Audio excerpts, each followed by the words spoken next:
essential part of this chapter and this entire book. What is the most confidential part of Bhagavad Gita? Is Krishna's loving reciprocation with his devotees. How much Krishna admires his devotees, and to what extent Krishna can extend to protect his devotee. That we will see in this section of Bhagavad Gita.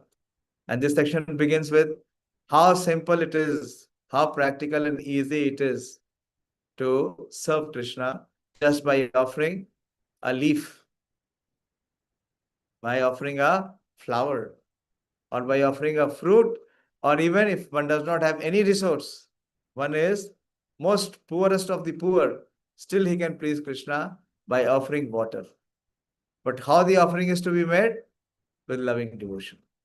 So Krishna accepts the devotion. And then in the next verse, Krishna spoke about that whatever we perform, whatever action that we do, whatever we eat, Krishna says, whatever austerity you perform, make it as an offering to me. The one who makes an offering to Krishna, how Krishna reciprocates, that we will see today. So we will take the 28th verse.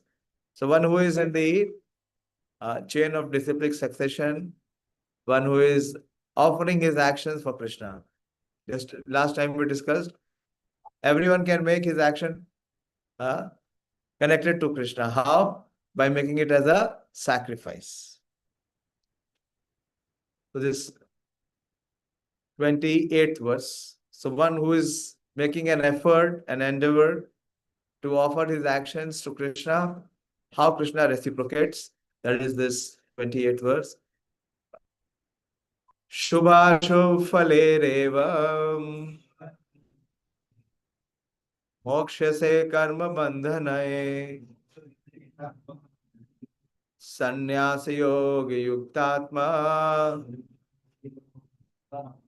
vimukta mamupeshyasi. Shubhashubh phalerevam mokshase karma bandhane sannyasa yoga yuktatma vimukto mamupeshyasi. Shubhasho phalerevam mokshase karma bandhane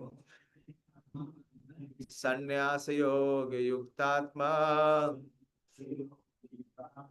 vimukta mamupeshyasi. Now your turn, please recite. No need of mic. Let it flow. बोलिए. Yes, try. बोलिए. Shubhasho phalerevam mokshase karma bandhane sannyasa yoga yuktatma upeshyasi vimukto mamupeshyasi. Yes, right. बोलिए.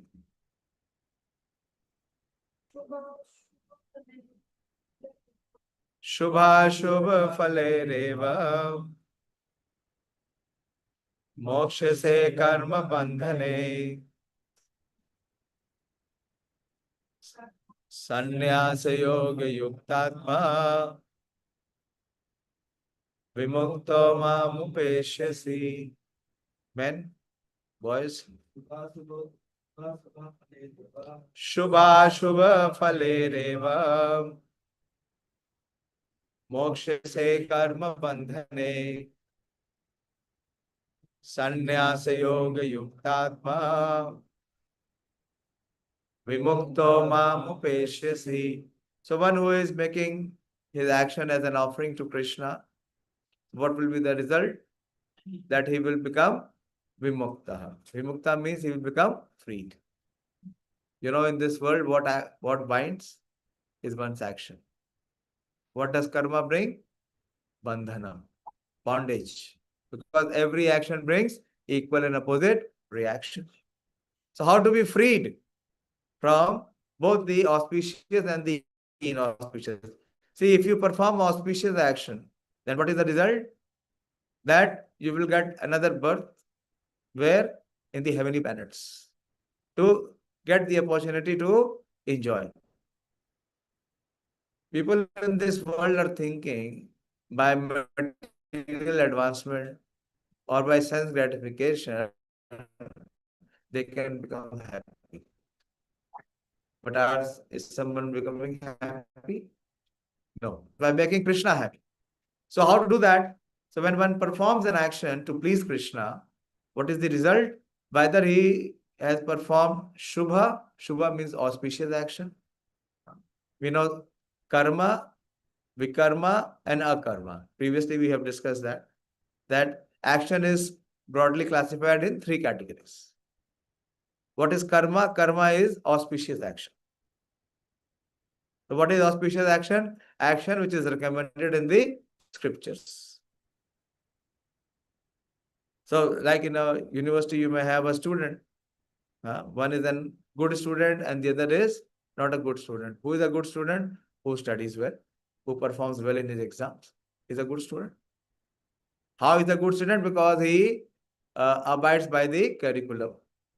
He attends the classes, he attends the lectures, he prepares the notes, and he attends all exams, and he comes, first class in exam. So similarly, those who are abiding by the scriptures, by the recommendations of the scriptures, what to do and what not to do. So what kind of action is this classified as? Shubha, auspicious. What is the result of auspicious action? You get profuse opportunity to enjoy. What enjoy? Enjoy only body. Where? In the heavenly planets. That is why every time I keep telling and reminding, somebody passes away in the family, how do we tell others? My father has left for the heavenly abode, स्वर्गीय. सुना? कोई ये बोलता है कि वो पृथ्वी लोक में वापस आ रहे हैं? No one wants. स्वर्गीय. Why? Because Swarg is a place where one can have better life, isn't it? Everyone aspires to go to Swarg.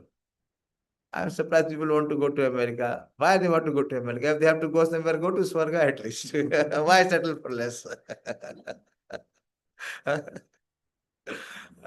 If you go to America, you will see the same things. Janma, Mrityu, Jara, Vyadhi. You will see birth, death, old age, and disease. Is it not there in America? Is it not there in any other part of the world? It is there everywhere. How it is a better place? But that kind of thought, that kind of provocation in heart is not there. So anyway, so the first thing is the Shubha Phala. Shubha Phala means the auspicious. So what does auspicious action mean? Auspicious action means that one thing is confirmed. You will have rebirth. Why you will have rebirth? To get the pious credits. And if you have performed Ashubha birth means that one is performing a karma which is negative or bad, then he has to be punished. So to receive that punishment, again, what he has to get? He has to get birth. So either to receive auspicious result or to get punishment. What is inevitable? Birth. So he cannot be freed. But if one is performing action in Krishna consciousness, he is Shubha Shubha Phalerevam Mokshase. Mokshase means liberated. Freedom or liberation is the same thing. So one is freed from both the reaction. Neither he will have any auspicious nor inauspicious action. So that is called akarma. Auspicious action, I said, is called karma. And inauspicious action is called vikarma. Vikarma entails that the jiva gets very abominable birth to receive punishment. So, but by performing action in Krishna consciousness, one is freed from both. Because he is moksha se karma bandhana. Bandhana of the karma comes when one performs action for himself. either auspicious or inauspicious. So this is the first advantage of acting in Krishna consciousness, that one is freed from the result or the bondage of both. So how one has to perform this action is sannyasa yoga yuktatmaha. Sannyas means that the spirit of detachment or renunciation. In this world, what kind of spirit we see? We see the spirit of possessiveness and attachment. Everyone is possessive. In today's world, everyone is so over possessive. Everyone wants to keep everything tight under his control and under his jurisdiction. No one is practicing the art of detachment. So that is the cause of everyone being miserable. So Krishna is recommending here is one be situated in sannyasa. Sannyasa means detachment or renunciation. And yoga means connection. So detachment from where? From matter. And yoga means connection to what? Spirit. And is yuktatma. Atma is the soul. And yuktatma means one is properly situated or engaged. How can it be one properly situated or engaged? Depending on one's mental state. And in such a situation, he is vimukta. Vimukta means he is freed. He is freed from all bondage. And what is the result of such freedom? Mamu Peshyasi. He will come to me. So if we want to go to the Supreme Lord, which is much higher than the position of going to the heavenly planets. So what we have to do? We have to first become free from karma bandhana. The bandhan, the bondage of one's action. One has to be situated in sannyasa yoga. One has to practice the art of detachment. Everyone in this material world has two very prominent aspects. One is ignorance of the self, which is spirit soul. And second is attachment. That is excessive attachment. Attachment to what? Which has no connection with ourselves, with the soul. Do we have anything to be attached in this material world connected to soul? No. But because our ignorance again and again imposes our mind to believe that we are matter, we are material. So we become possessive and attached. Possessive means itself that being attached. So Krishna says that sannyasa yoga yukta. And then one can be vimukto. One can be completely free. So if one wants to experience that freedom, where there is no anxiety, there is no insecurity. In this world, insecurity is so heavy.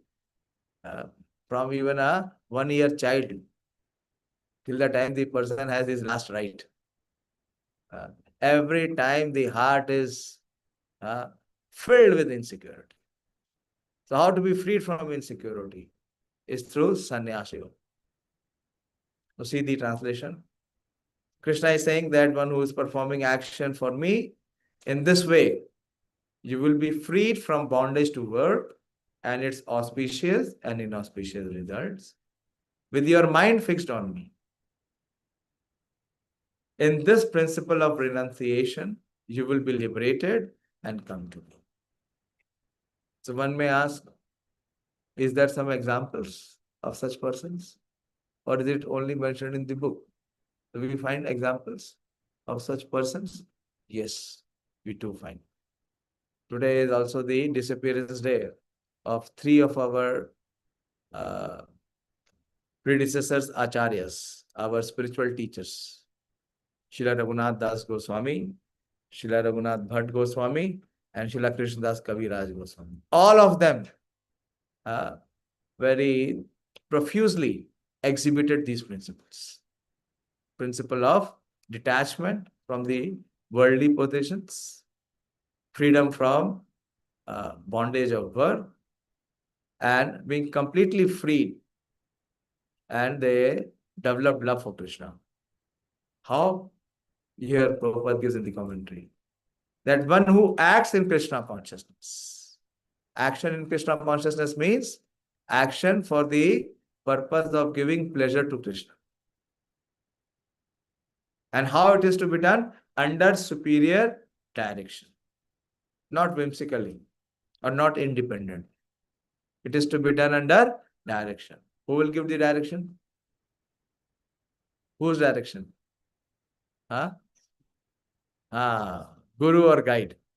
A spiritual guru, not Google guru. Nowadays, people have another digital guru. What is that guru? Go Google and you will find an answer. No, you cannot find an answer. By Google, can you be freed from bondage? Can anyone be freed from bondage? Can one be vimukta? No, that is not possible. So we have to fall in the disciplic succession of these acharyas. So that technical term is called Yukta Vairagya. Vairagya means renunciation and Yukta means connection. So both together, Prabhupada says a technical term. It is called Yukta Vairagya. Yukta means connection with Krishna and Vairagya means detachment from everything which has no connection from Krishna. It is called Yukta Vairagya. This is further explained by Rupa Goswami as follows. अनासक्तस्य विषयान् यथारम् उपयुञ्जता निर्बन्ध कृष्ण संबंधे युक्तं वैराग्यम् उच्यते. So first thing is anasaktasya vishayan. Vishayans means, wish, you understand? Poison. Of course, if somebody offers us poison, what we will say? We don't need it. If somebody insists, then what we must say? That if you like it so much, you may have it. But why you force upon us? So, anasaktasya vishaya. Asakti means attachment or inclination. So, what one has to develop? Anasaktasya vishayan. What is as compared to poison is the feeling of sense gratification, sense enjoyment. Everyone in this world is thinking by sense gratification or sense enjoyment, he can experience happiness. But our acharyas are explaining, Bhagavad Gita is explaining that sense gratification is like poison. If you drink poison, can you experience happiness? Can anyone experience happiness? That is what every person in this world is trying. So he has to become anasaktasya vishaya. And yathaharam upiyunjuta. That yunja comes from the word yoga. So everything one has to try to connect to serve with Krishna. How? Nirbandha Krishna Sambandhe. That which has connection with Krishna, we develop connection to that aspect, and which does not have connection to Krishna, that we quit or we leave out. So such a principle or such a practice is called Yukta Vairagya. The Rupa Goswami says that as long as we are there in this material world, we have to act. Of course, till the time we exist in body, no one can refrain from performing action. There are many who tried, who went to the Himalayas, that they will not perform any action. If they don't perform action, they will be freed from reaction. But that's not possible. Physically, one may not perform action, but mentally, he is always performing action. He is always contemplating. He is always thinking. Even if one may go deep in the ocean and try to be free from the action, there also he is agitated. There was one Rishi, a very powerful sage. He had such sense control that he could go underwater and remain underwater for many, many years. How many of you have gone underwater? Anyone of you have got 10 or 15 feet below water? No one? I have tried in swimming pool. In BHU, there was a swimming pool. It was at least 20 meters. Not 20 meters, 20 feet in depth. So what we used to do, there was this stairs, in the swimming pool, there are stairs which go down. So we used to climb down with the stairs. And as you go deep, there is such enormous pressure on the ears, very difficult to survive. So, but that sage had so much of sense control that he could remain underwater for thousands of years. But what happened? Sage Sobri. He was meditating underwater so that no one will come and disturb him there. And he saw two fish mating. Two fishes were mating. And his mind became agitated. So much he became agitated that he had a desire to get married. Where the desire came? Underwater. So in this material world, you cannot find any space, any free space where your mind will not be agitated. So what we have to train? We have to train the mind to focus on Krishna. And the art of focusing one's attention on Krishna is called Krishna consciousness. The art of focusing one's attention on Krishna is Krishna consciousness. So here it is saying that, therefore, if actions are performed and the fruits are given to Krishna, then it is called Yukta Vairagya. It is very practical. So again, I'll give you an example of whatever you all are performing. You are all performing your actions according to your occupations and according to your family positions, isn't it? You are placed according to your family position or according to your occupation. So one who is in a student life can continue to study. But how he can make his studies an offering? By preaching Krishna consciousness, by practicing Krishna consciousness and preaching Krishna consciousness. So in any walk of life, an ordinary person or person in high post, everyone has the opportunity. By performing his respective action, by practicing his occupation and serving Krishna. So this is called and offering the fruits. What is the fruit of one's work? What is the fruit of one's work? Not so difficult. What is the fruit? Does any one of you work without fruit? And there is no fruit? Huh? Result, what is the result? Salary, madam said salary. Yes. Salary, profit, or fame, name. Yeah. So all these are fruits of one's action. So if we offer that to Krishna, how do we offer that? By making a contribution. Simple. That is how the sense of Vairagya will come. A person who is too attached, what he thinks, that whatever he earns is less. You have heard that story? That previously in Vedic times, people, whatever they used to earn, they used to make a big circle. Yeah.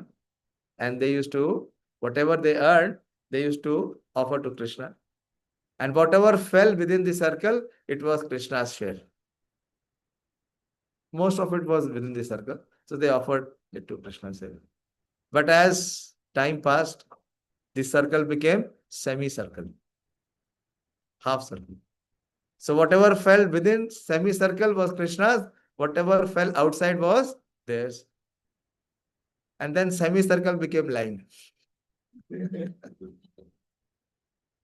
Whatever fell on the line will be offered to Krishna, rest is mine. And in Kali Yuga, they say, we offered it to you. Whatever you could catch is yours, whatever has fallen is ours. What has increased? Greed. Greed. If you see the earning of our parents, and if you compare the earning of what you do today, where do you stand? You will be many times more. But what is the quality of life? Huh? And at that time, your parents will be having so many children. And they were all happy. They were not afraid of having one more children. And you see today's couple. Huh? Tremors will go down their shiver if you ask them to have more than one children. Huh? They do not have the capacity. Why? Because they don't have the heart to sacrifice. They're so selfish. They're so self-centered. So very important. If actions are performed and the fruits are given to Krishna, we must do that. Many times I have explained, if you want to purify your income, what we have to do? We have to give charity. Those who do not give charity, they are very, very selfish people. They are kripadas. An ideal householder should give minimum 50% charity. And I have seen so many of my Krishna conscious devotees who give 50% or even more. And believe me, they have, they don't have anything which is, wanting or requiring. They are very satisfied. Why? Because they are practicing this principle of sannyasa yoga. Sannyasa yoga principle. Then it is called, if fruits are given to Krishna, then it is called Yukta Vairagya.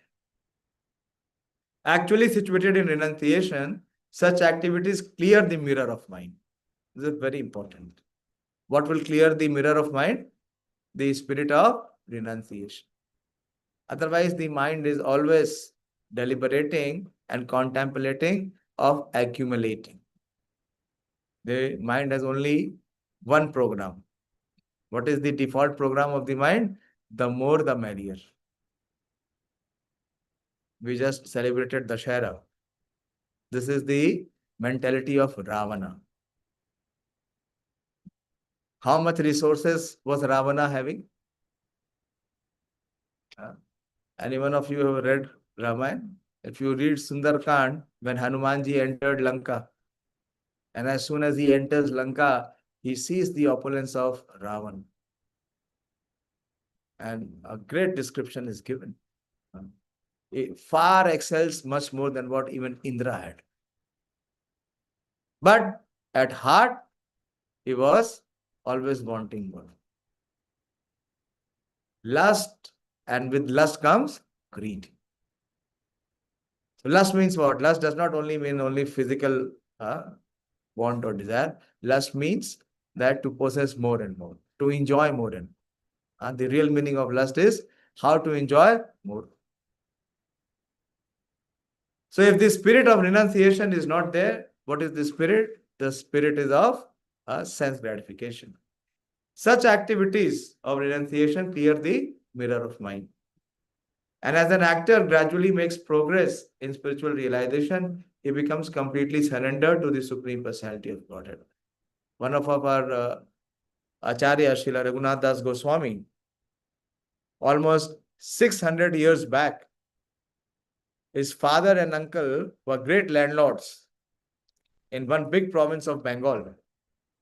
And at that time, their annual income was 2 million gold coins. Just imagine, if you get one gold coin, what is the worth and value of one gold coin now?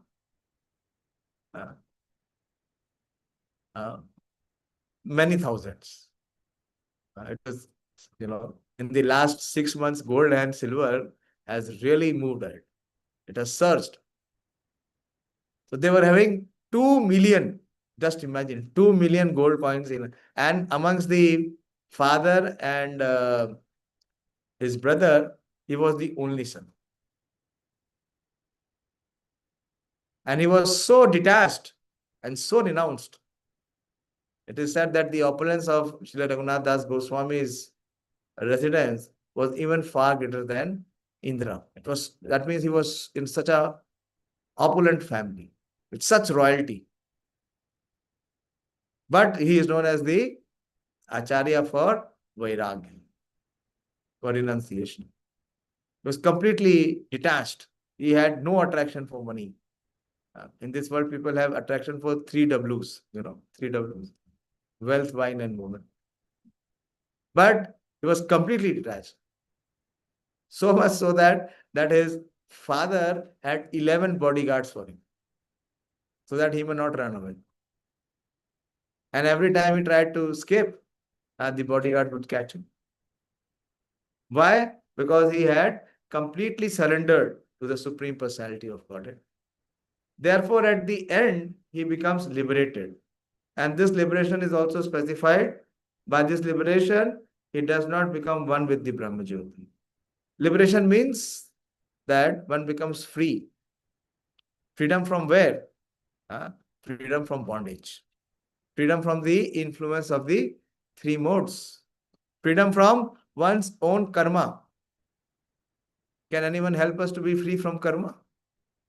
Can anyone go back and delete all our files of karma? But bhakti can do that. By performing bhakti in one stroke, we can delete all the files. But rather enter into the planet of the Supreme Lord. It has clearly mentioned here, just see the purport, Mam upeshyasi, he comes to me. So unless and until one gets freedom from material bondage, one cannot elevate or progress in spiritual progress or spiritual practice. He comes to me back home, back to Godhead. There are 5 different stages of liberation. So what are these 5 different stages of liberation? Anyone knows? What are the 5 different stages of liberation? First is called the oneness. What is called the Sayujya Mukti. Sayujya. That one considers that he is not this body, but his spirit soul. So one comes in oneness with the Supreme Lord, identifying himself with spirit soul. So he is released from the bodily identification. Then higher than that is those who are Samipya. Samipya means that those who are on the spiritual planet, in Vaikuntha planets. So they are on the same planet where the Supreme Lord is. Then higher than that is Sarupya. Sarupya means having the same form and features like the Supreme Lord. That means they have completely spiritual bodies. Salokya, Sarupya, Samipya. So these are the forms of liberations.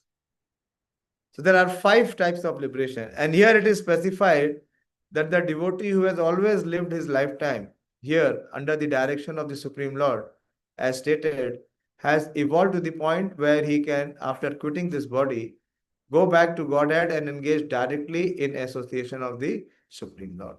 This is the perfection. This is the highest perfection. Anyone who has no interest but to dedicate his life to the service of the Lord is actually a sannyasi. So, one who serves the Supreme is a sannyasi. You did not have the dress. That is only external. Sannyas does not mean that one who is a shaved head or who is having saffron clothes or who is having a rod, danda. Saffron means, sannyasi means one who is serving the Supreme. One who is not serving his senses. One who is controlled his senses, he is called Goswami.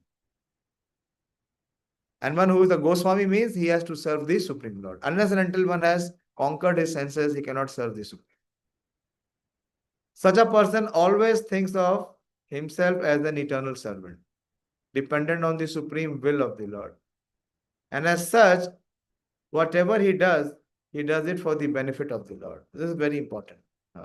So in all our actions, we should at least give one thought that by performing this action, will I please the Supreme Lord?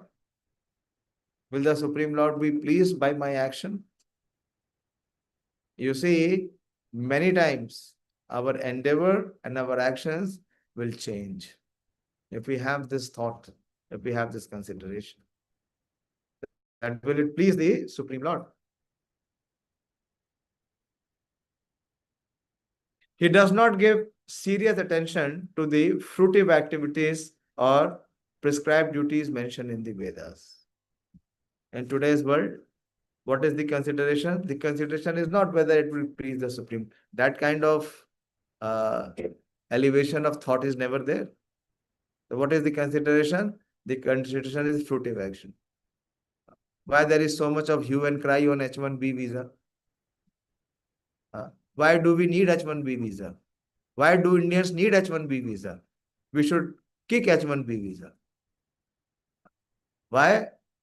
Because we are having no affection for our country. We are having no duty to do service to our country. What is our aspiration? If I go to America, I will be in a better place to enjoy. To be kicked like a slave there. Why do we need H-1B visa? The Chinese president, I heard his statement. He said that there is a difference between Indian student and Chinese student. The Indian student, when they get opportunity, they go to America and Europe and settle there to contribute to advancement and upliftment of American and European society. But the Chinese student, after acquiring skill and knowledge, they come back to China and contribute in advancement of China. That is why China is so far ahead of us. So what kind of community we are? What kind of, patronage we have? Are the most condemned people. Why? Because we have no royalty. What is the desire? The desire is only selfish. That if I go there, I can be happy. Why to be happy? To be kicked out. We deserve. Indians deserve such kind of treatment. Why? Because they have no commitment to their country. They have no commitment to their community. So what will they have commitment to the Supreme Lord? Where is the question? So this thought should be there. Those who have gone to America, have they overcome disease? Have they overcome death?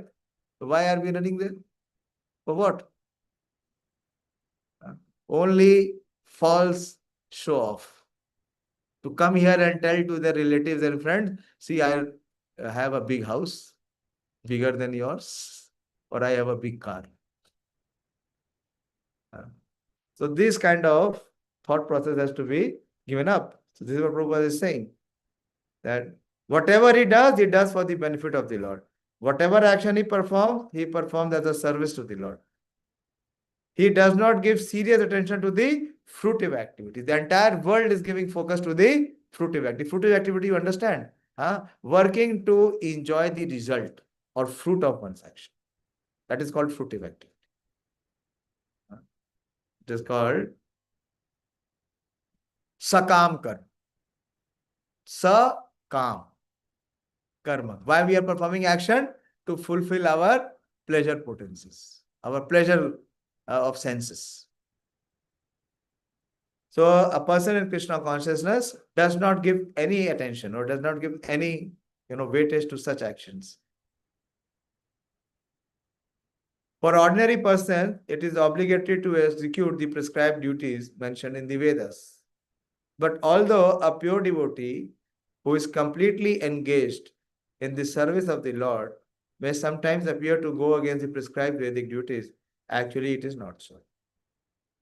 So there are many categories. See, like those who are very much misdirected. So for them, there is the rehabilitation program. Like there is some drug addict. So for them, there is a rehabilitation program. Yeah. They are not expected much. But those who are good citizen abiding, for them, the program is different. So here it is being said that those who are pure devotees, for them, the prescribed Vedic duties are not required. Those who have become vimukta, those who have become liberated. How?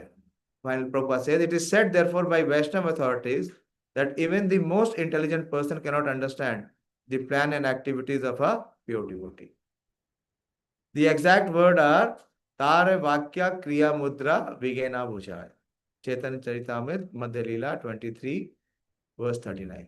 A person who is thus always engaged in the service of the Lord, or is always thinking and planning how to serve the Lord, is to be considered completely liberated.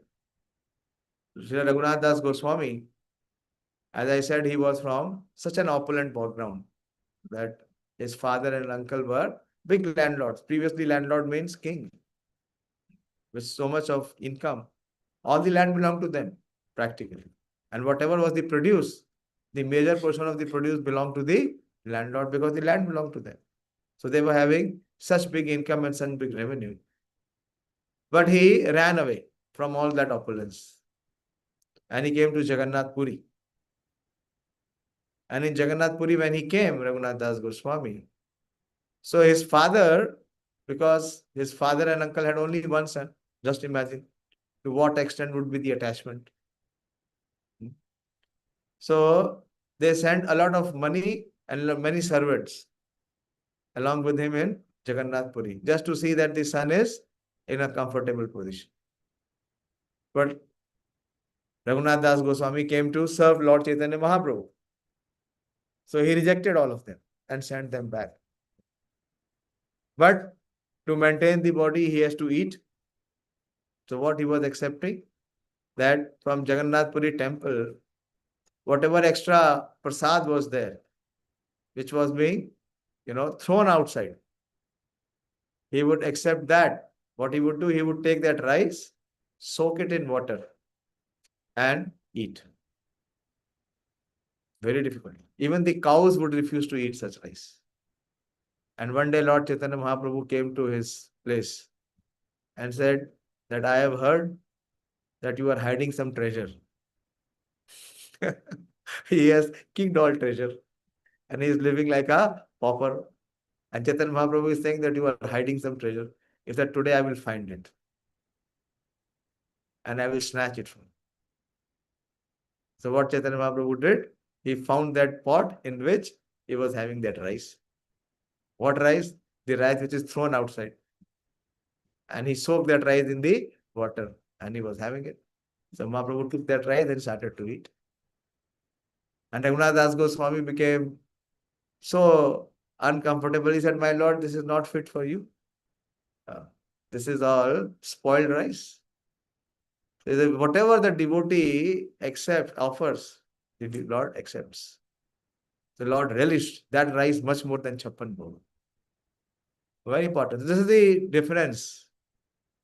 When a devotee, he shows completely renunciation with fruitive actions.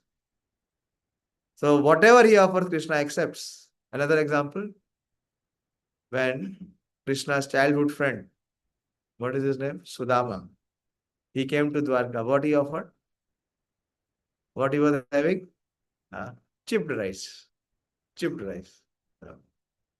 What is it called? Chidwa. And Krishna was Dwarkadish.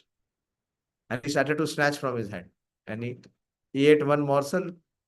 Rukmani Devi was feeling very, very insecure. When he tried to take the second morsel, she said, my Lord, please don't you accept it.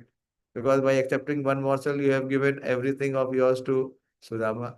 If you take the second one, we all will be gone. So please don't put us in such a situation. So this is very important. So the devotee, he relishes the remnants of Krishna. That is why we offer prasad. We are not interested in anything which is not offered to Krishna. It is tasteless.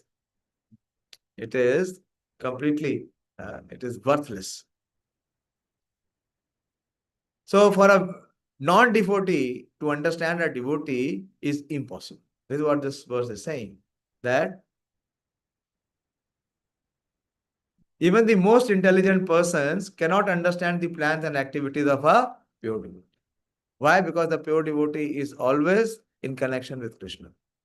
So he is always happy. He is always feeling elated. He does not require anything of this world. Actually, a pure devotee does not require anything and anyone of this world. Why? Because he has connection with Krishna. A person who is thus always engaged in the service of the Lord and is always thinking and planning how to serve the Lord is to be considered completely liberated. At present and in future is going back home, back to Godhead, is guaranteed. He is above all materialistic criticism, just as Krishna is above all criticism. Hare Krishna. Please come. You should put more chairs. From next time, put some more chairs. Okay, so should I take one more verse? There is some time. I'll take at least one more verse. The next verse. So then after, speaking this verse, that Mam Upeshyasi, Krishna gives this very, very interesting verse. Samoham sarva bhuteshu na me dvesho asti na priya ye bhajanti tumam bhaktya maite teshu chapyaham. Not everyone is reciting. Recite. These are the words of the Supreme Lord. Samoham sarva bhuteshu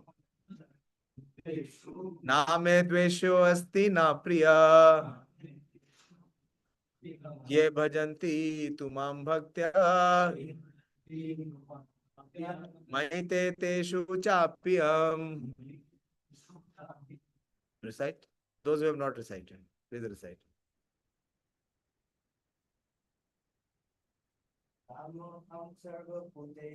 Samoham sarva bhuteshu na me dvesho asti na priya ye bhajanti tumam bhaktya maite teshu chapyaham.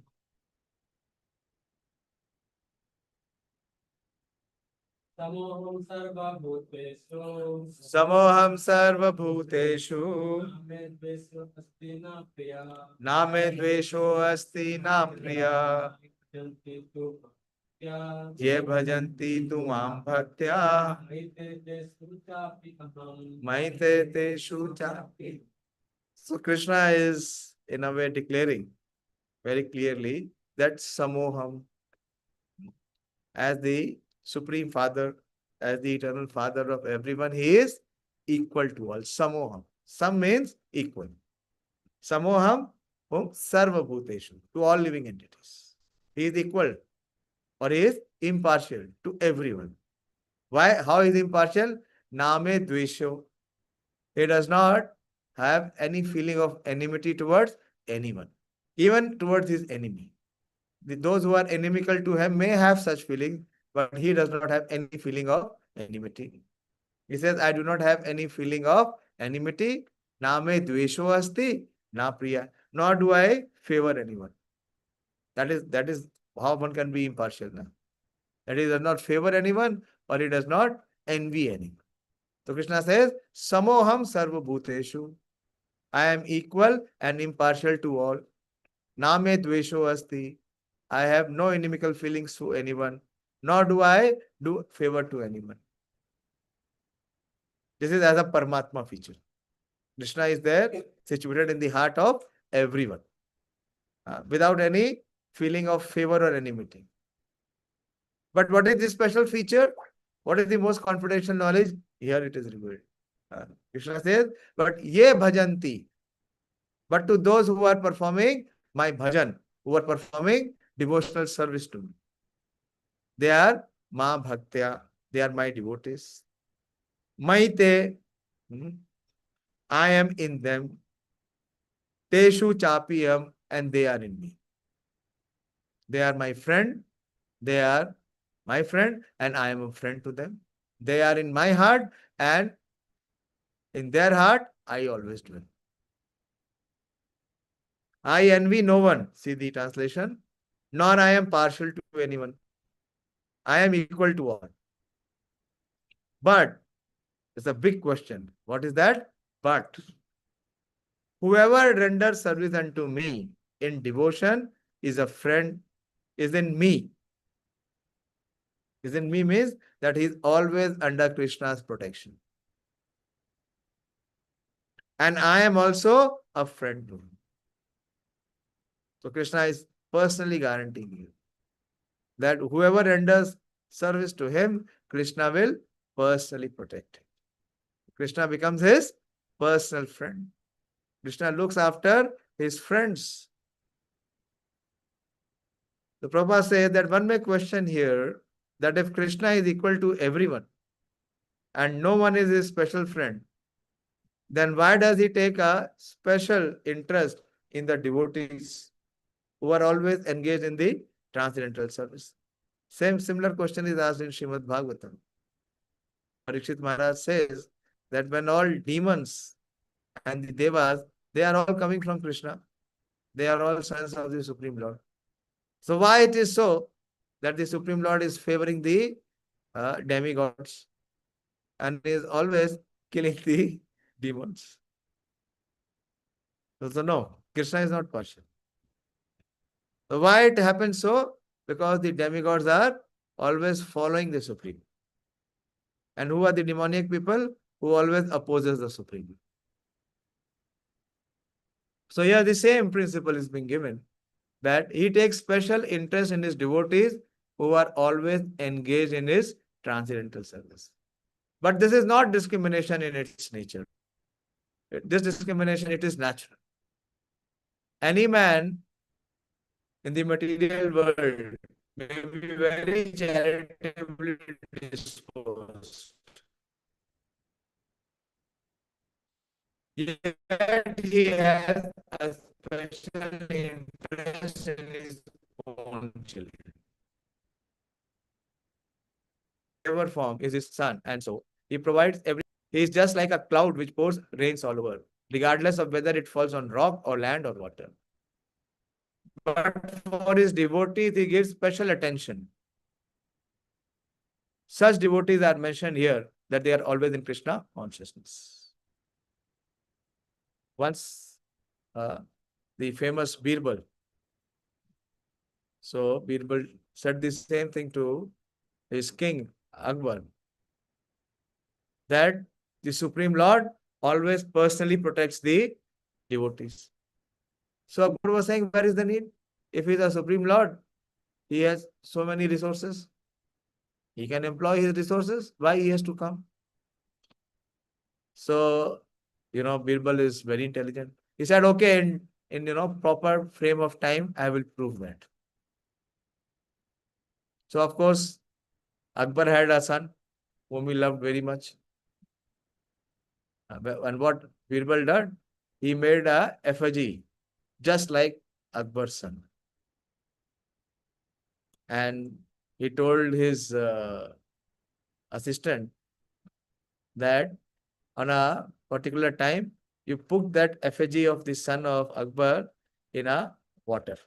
There was a big pool in the palace of Akbar. And he said, you put that effigy of Akbar's son in the water. So when the due time came, so Birbal was with Akbar in the palace. And one servant came running that, my dear sir, your son is drowning in the pool of water, to Akbar. And how Akbar reacted? Akbar ran. He ran and came to that pond and he jumped himself. And when he jumped, he caught hold of his son. When he came out, the son was effigy. And he said, how dare, who did this mischief with me? So Birbal said, I just answered your question. You are the king. When your son was drowning, you had so many courtiers. You had full big army. You could have told your army person that my son is drowning. Go and save him. Why did you run? Why did you run? You had so many people at resources. Where was the need for you to go and save your son? Why? Because he has affection. He has a reciprocation, exchange. Because he is his son. So those who are devotees of the Lord, they are very dear to the Lord. They cannot be compared to any ordinary person. This is what Krishna is saying. Samoham sarva bhuteshu. But ye bhajanti tu mam bhaktya. But one who is rendering service to me. He is in me and I am also in him. So Krishna will surely protect those who are performing service to him, devotional service to him.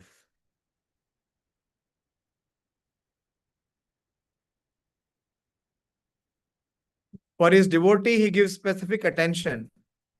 Such devotees are mentioned here. They are always in Krishna consciousness and therefore they are transcendently situated in Krishna. The very phrase Krishna consciousness suggests that those who are in such consciousness are living transcendentalists situated in him. The Lord here says distinctly, Maite, they are in me. Naturally, as a result, the Lord is also in them. This is reciprocal. Reciprocal means, Krishna has already given the reciprocal formula. What is that? Ye yatha ma prapadyante. As you surrender to me, so shall I reciprocate with you. If the surrender is 1%, how much will be the reciprocation? 1%. But the problem with us is we want to surrender 1% and we want Krishna to surrender 100%. That will never happen. Whatever we may try. We want to do just 1% and we want Krishna to reciprocate 100%. That will never happen. That will not happen. Devotees are those who surrender to Krishna 100%. And what is the desire of Krishna? Not even 1%. They don't have any desire or demand from Krishna. That is what is service. That is what is love. Does the mother, when he serves the child, does he desire or demand anything from the child? And as soon as the child grows up, he becomes independent. Then where is that feeling? Where is that exchange? Is it there again? It is never there. It is lost. Why? Because the surrender of the child has become less and less and less. He feels that he has become, as he grows, what he becomes? Independent. Independent. A devotee means who is always dependent on Krishna. He himself has no separate desire. He has only one desire. The desire is to serve Krishna. No other desire. The Prabhupada is quoting the same here. I did not see that. He explains, Ye yatha mam prapadyante, tam satheva bhajami. Whoever surrenders unto me proportionately, I take care of. This transcendental reciprocation exists because both the Lord and the devotee are conscious. Prabhupada gives such a wonderful analogy. When a diamond is set in a golden ring, it looks very nice. You have seen a diamond ring? So diamond ring is made in a gold. How much would be the grammage of gold? If you see a diamond ring, it is studded in gold. So what will be the weight of gold? Say a ring is of 100 grams. What will be the weight of gold? 70 grams, 80 grams, or maybe 90 grams. And what will be the weight of diamond? 10 or 20 grams. But still, will it be called golden ring or diamond ring? Diamond ring. Try to understand. See, Prabhupada is giving such an example. Why? Because the gold is studded with diamond. So the value of gold has also become diamond. It is called a diamond ring. Prabhupada is saying when a diamond is set in the golden ring, it looks very nice. The gold is glorified and at the same time the diamond is glorified. The Lord and the living entity eternally glitter. When the living entity becomes inclined to the service of the Supreme Lord, he looks like gold. Everybody is running after gold. In Diwali or Dhanteras, they will try to buy gold. But where is actual gold? Here. When one is inclined to serve the Supreme Lord. The Lord is the diamond. And so the combination is very nice. Living entities in pure state are called devotees. The Supreme Lord becomes the devotee of his devotees. This is the most confidential knowledge. The Supreme Lord becomes devotee of his only the true devotees, not pseudo devotees, not show-making devotees. Those who are actually devotees. If a reciprocal relationship is not present between the devotee and the Lord, then there is no personalist philosophy. In the impersonal philosophy, there is no reciprocation between the Supreme and the living entity. So many times, there are many classes of uh, worshippers. We discussed also. Ekatvena, Prithakvena, Bahuda, Vishato Mukham. So only those who are devotees of the Supreme Lord, who are personalist, who accept the transcendental form of the Lord, they can experience this reciprocation. Those who feel the Lord has no form, so how will they have reciprocation? There cannot be any reciprocation. In the impersonal philosophy, there is no reciprocation between the Supreme and the living entity. But in the personal philosophy, there is. The example is often given that the Lord is like a desire tree. And whatever one wants from the desire tree, the Lord supplies. But there is the explanation is more complete. The Lord is here stated to be partial to the devotees. Very important. One has to understand, when is the Lord partial? Only when the devotee is fully surrendered, not otherwise. This is the manifestation of the Lord's special mercy to the devotee. The Lord's reciprocation should not be considered to be under the law of karma. It belongs to the transcendental situation in which the Lord and his devotees function. Devotional service to the Lord is an activity, is not an activity of this material world. It is a part of the spiritual world, where eternity, bliss, and knowledge is predominant.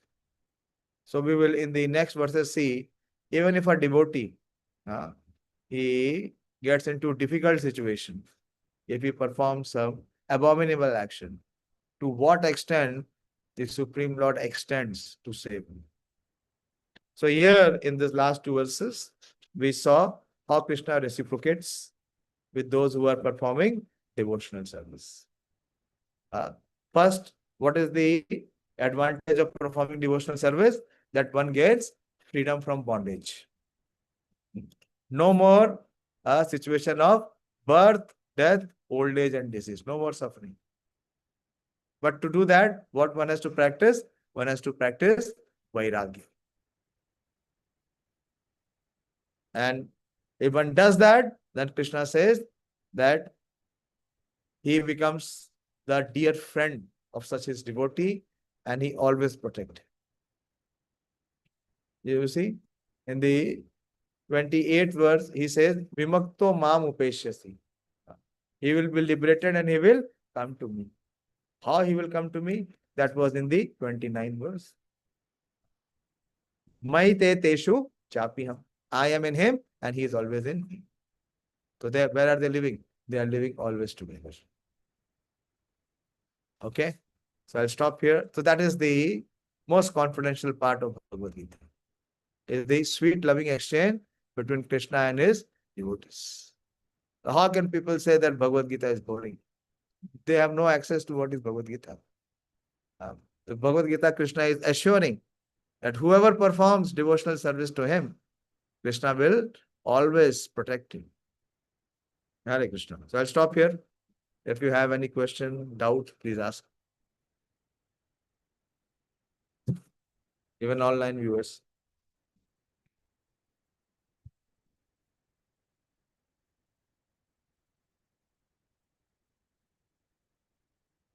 If there are no questions, my seniors tell me that there are two situations. One is one has understood everything. But from tomorrow, will you become a pure devotee? It is not going to happen. Now, what is the second scenario? No one has understood anything.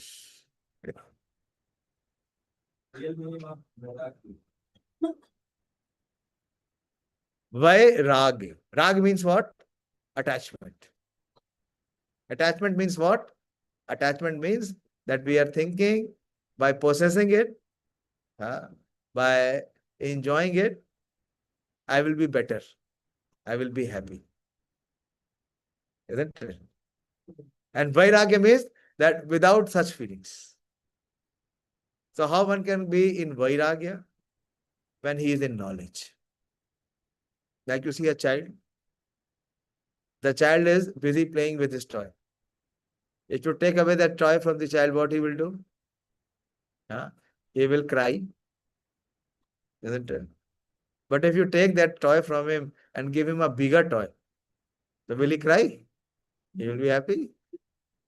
So Vairagya means those who gain spiritual happiness. Then they can give up material pursuits.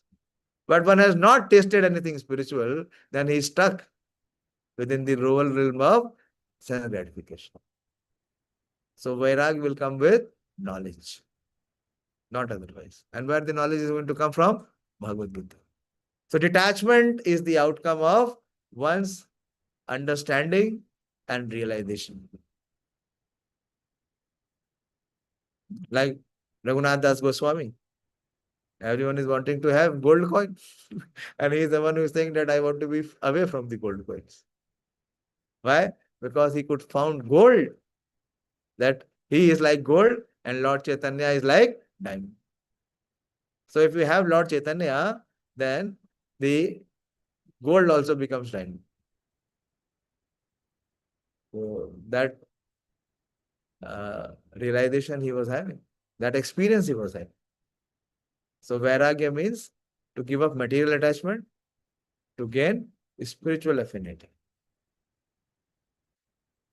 So it comes from knowledge. Ignorance, again and again, if we have bodily identification, Vairagya can never come. Unless and until we come to the spiritual platform, one cannot practice Vairagya. That is why all these Babas, they get exposed. All these Baba, they get exposed because they are not on the spiritual platform. So they can never have detachment. What they are doing, they are only making a show. And when the real situation will come, they will be exposed. So it will come with knowledge. It will come with practice. If one has not practiced in his life detachment, how can he have detachment? He can never have detachment. The biggest attachment we have is with our own opinions, with our own perceptions. Do we change? We don't change. Life after time will remain the same. Only body changes. Externals will change. Body will change. But the conception does not change.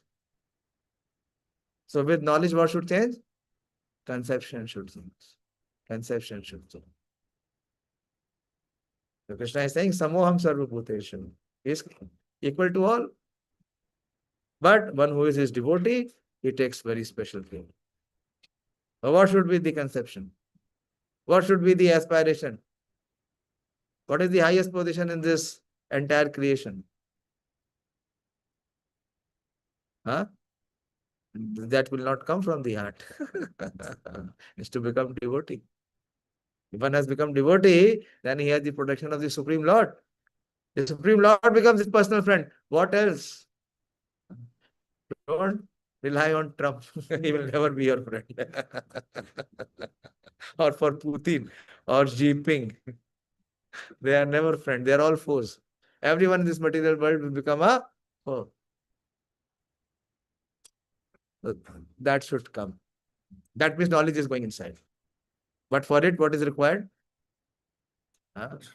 One has to be under guidance. Okay? Hare Krishna. Anyone else? Yes? That is right, Krishna. So why everyone is there?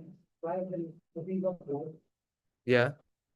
And why there's poverty and people missing anywhere? Very typical question. Why? You see,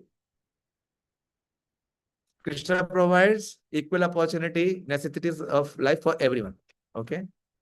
How many species are existing on planet Earth? How many species? You don't know the count. Many. Hundreds and thousands. Apart from the human species, anyone has occupation? Any other species has occupation? Yes or no? Who is providing them necessities of life? You. Who is providing? How much does an elephant eat? Tons. Who provides? Who provides? The Supreme Lord. For human race, there is no scarcity. The only problem is our karma. Our karma. We are not performing our duty. What is our eternal duty? Is to render service. There is no poverty. Poverty is only there which is artificial. Why? Because some greedy people are taking the share of others. Is the earth supplying less? Is the nature supplying less? So it is only the human species which is disturbing the balance of nature. All other species, do they have any economic problem? Huh? Who is providing? That's a problem. And we had the experience in COVID. People were not earning in COVID. How many people died because of hunger and starvation? A big, population should have been reduced in 2 years. It happened. Why? Why it did not happen? Because the Supreme Lord is providing everyone the necessity of it. But the problem with us is that we are not repaying the debt that we are receiving from him. Then we have to suffer. Then we must suffer. Okay? Thank you very much. Thank you for your attention. Your coming and hearing Bhagavad Gita is also a sign of love for Krishna. So please continue. If you actually hear Bhagavad Gita, you will gradually come in association, connection, and relation with Krishna.